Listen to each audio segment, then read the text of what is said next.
Mafis sudur, dan kami berikan dari ayat-ayat Al-Quran itu ada kemudian penyembuh, ada obat untuk penyakit-penyakit yang tertanam pada jiwa. Jadi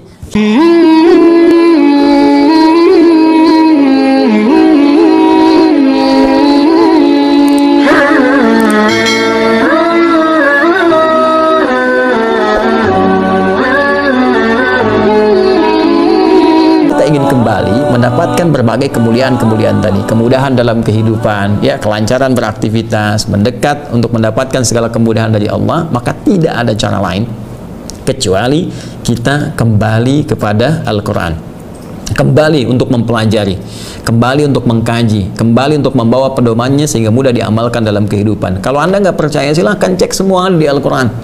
Ya, masalah orang sakit ingin mendapatkan kesembuhan ada di Al-Quran. Ya, Masya Allah gitu, banyak ayat membentang di Al-Quran, dari mulai bagaimana kita memohon, Quran surah 26 ayat 80, wa idza maritu fahuwa yashfin, dari mulai ketika divonis misalnya nggak ada obatnya dan sebagainya, dicontohkan bahkan pada keadaan dia, siapa tokohnya, kapan kejadiannya, zikirnya bagaimana, dan diberikan pengingat setelahnya, kalau engkau melakukan hal yang serupa engkau akan disembuhkan.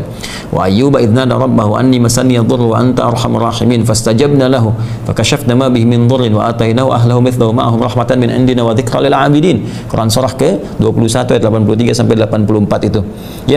Ya ayuhan nas qad ja'atkum mau'izatun min rabbikum, ya, wa shifaa'un lima fis sudur wa hudaw wa rahmatul lil mu'minin. Hai semua manusia, bahkan diingatkan ke semua manusia. Ya, Quran surah ke-10 Yunus ayat ke-57 itu. Hai semua manusia, telah datang pengingat kepadamu, nasihat untukmu. Jadi Allah kasih nasihat nih. Kata Allah, saya berikan nasihat kepada kalian semua. Ya, Anda dengar nasihat dari guru aja didengar, dari orang tua Anda dengarkan, Anda patuh. Ini Allah ngasih nasihat pencipta kita, masa Anda nggak dengar? Ya, masa kita nggak patuh? Harusnya kita berkata langsung sami'na wa ata'na. Ya, kata Allah, kami telah turunkan kepadamu nasihat-nasihat terbaik untuk hidup kamu, bimbingan kehidupan kamu. Dan kalimatnya ya ayuhan nas untuk semua manusia. Jadi kalau manusia mau kembali, itu pasti mendapatkan segala janji yang disebutkan tadi. Ya, wa syifa'u lima fis sudur, dan kami berikan dari ayat-ayat Al-Quran itu ada kemudian penyembuh, ada obat untuk penyakit-penyakit yang tertanam pada jiwa. Jadi syifa nanti ada bentuknya syifa untuk penyakit-penyakit hati. Ya, iri hati misalnya, dengki, ria, sum'ah, gelisah, kan sumbernya dari hati semua, untuk dicerna oleh pikiran, dieksekusi oleh tubuh kita. Ya, semua ada. Ya, jadi membentang segala bagian kehidupan kita. Pengen pintar, ada petunjuknya. Ya, pengen dapat rezeki, pengen dapat solusi, ada petunjuknya. Nah, tinggal sekarang persoalannya bagaimana kita menanamkan keinginan kuat pada diri kita untuk kembali pada Al-Quran. Apalagi orang-orang Islam. Jadi menurut saya aneh kalau orang Islam itu nggak kenal Al-Quran. Sangat aneh. Ya, sangat aneh. Ya, orang Islam yang mengaku beriman, karena Al-Quran itu selalu narasinya, diksinya dalam Al-Quran sendiri ketika Allah firmankan selalu ditegaskan, dijanjikan akan memberikan manfaat bagi orang-orang beriman, yakin tanpa ragu. Ya, yakin tanpa ragu disebut iman, orangnya disebut mukmin, pasti ada manfaat. Jadi kalau Anda Muslim harus menguatkan keimanannya, mukminnya itu harus tampak. Ya, jadi orang berislam itu kan yang pertama diucapkan kan keyakinan syahadat. Asyhadu an la ilaha illallah wa asyhadu anna Muhammadar Rasulullah. Saya bersaksi tidak ada Tuhan selain Allah yang layak disembah, dipertuhankan, tidak ada Tuhan selainnya. Dan saya bersaksi dalam rangka kita menuhankan Allah, menyembah Allah itu kita akan ikuti ketentuan Nabi Muhammad SAW sebagai Rasul yang terakhir. Itu komitmen kita. Ketika diucapkan itu, maka keluar kalimat iman di lisan, baru di lisan. Nah, itu maka ditanamkan ke dalam jiwa kita. Ketika ditanamkan itu menjadi iman, berubah nanti menjadi mukmin, yakin tanpa ragu, tanamkan pada jiwa. Karena itu di Al-Quran dibedakan antara Islam, ya, sebatas kemudian bersyahadat, dengan yang imannya sampai ke dalam jiwa menjadi mukmin yang sesungguhnya. Ya, jadi di Quran surah ke-49 ayat 14 ada banyak orang-orang Arab Badui ketika mengatakan kepada Nabi dalam satu kesempatan, ya, qalatil a'rabu, orang-orang Arab Badui berkata, amanna, kami telah beriman, ya, menjadi mukmin. Apa jawaban dari Allah? Turun kemudian langsung jawaban dari Allah disampaikan pada Rasulullah, qul lam tu'minu, katakan Muhammad SAW, kalian belum masuk kategori mukmin itu. Ya, iman yang benar. Walakin qulu aslamna walamma yadkhulul imanu fi qulubikum. Tapi katakan kami baru masuk Islam. Sedangkan iman itu belum sampai kepada jiwanya. Baru formalitas di lisan, baru dituliskan di KTP-nya. Nah, untuk menjadikan iman itu sampai kepada jiwa mesti dilatih.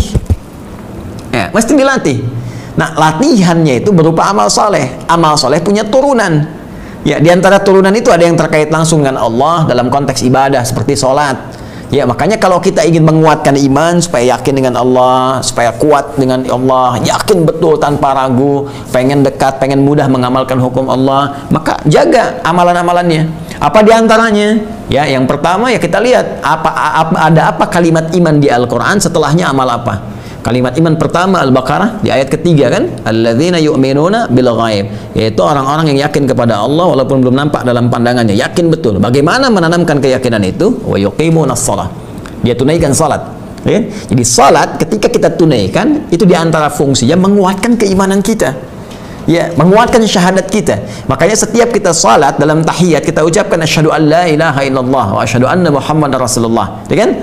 Baik, jadi itu terus kita ucapkan, dikuatkan di lisan, tanamkan pada jiwa.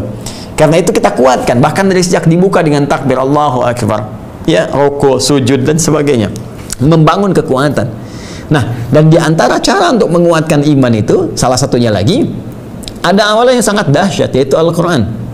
Al-Quran, walladzina yu'minuna bima unzila ilaik, Quran surah kedua ayat keempat. Dan orang-orang yang ingin menguatkan imannya itu salah satunya dia berusaha untuk berinteraksi dengan semua yang diwahyukan kepadamu ya Muhammad sallallahu alaihi wasallam, yaitu Al-Quran. Karena itu manfaat-manfaat Al-Quran itu ketika ditetapkan oleh Allah selalu disandingkan pada umumnya dengan kalimat orang-orang yang yakin, iman, mukmin. Saya beri contoh Quran surah ke-17 misalnya Al-Isra di ayat ke-82. Wa nunazzilu minal Qur'ani ma huwa syifaa'un, ya, dan kami turunkan di antara Al-Quran itu akan ada yang menjadi syifa. Wa rahmatul lil mu'minin, ada yang menjadi rahmat lil mu'minin. Allah tidak katakan lil muslimin. Ya, bukan hanya yang formalitas mengucapkan syahadatain asyhadu an la ilaha illallah asyhadu anna muhammadar rasulullah, tapi lil mu'minin, bagi orang-orang yang yakin. Harus yakin, gak boleh ragu. Ya, tanamkan itu keyakinannya. Jadi begitu kita yakin dengan Al-Quran, tidak ragu dengan Al-Quran, kita mau berinteraksi dengan Al-Quran, maka nanti cahaya-cahaya Rabbani akan hadir memberikan bimbingan, ketenangan pada jiwa, sekaligus membuka semua yang menutup bagian-bagian tubuh kita, di akal kita, di otak kita, kecerdasan kita, peluang ibadah, kecerdasan emosionalnya, kecerdasan spiritualnya, terbuka semuanya, sehingga dengan keterbukaan itu mudah kita untuk menatap segala aktivitas yang akan kita kerjakan dalam bimbingan Allah Subhanahu wa ta'ala. Nah, dia harus punya keyakinan dulu. Jadi kalau orang-orang dulu tuh sami'na wa ata'na, selesai. Ya, mau rezeki mudah, mereka dekat dengan Al-Quran, mereka bangun hubungan kepada Allah lewat salat. Silahkan cek profil semua ulama dulu atau ilmuwan-ilmuwan muslim yang menginspirasi, semua mulai dari salat perbaiki, kemudian mereka mendekat kepada Al-Quran. Wa may yattaqillaha yaj'al lahu makhraja, cuma ada di Al-Quran. Wa yarzuqhu min haitsu la yahtasib, ada di Al-Quran. Wa may yattaqillaha yaj'al lahu min amri yusra, ada di Al-Quran. Siapa yang meningkatkan takwanya kepada Allah, maka Allah akan berikan jalan keluar dari setiap persoalan, diberikan rezeki dari sisi yang tidak diduga, akan dimudahkan semua urusannya. Ya, bagaimana meningkatkan takwa? Ya, membangun hubungan dengan Allah, berinteraksi dengan Al-Quran, diperbanyak diri kita, mendekat kepada kebaikan, belajar rumusnya, dan semua cara tertuang di Al-Quran. Wattaqullaha la'allakum tuflihun, wattaqullaha yu'allimukumullah. Tingkatkan takwamu kepada Allah, kamu akan bahagia. Tingkatkan takwamu kepada Allah, kamu akan dibimbing supaya pintar, ditambahkan pengetahuan. Nah, cara mendapatkan itu semua mesti tahu isi Al-Quran.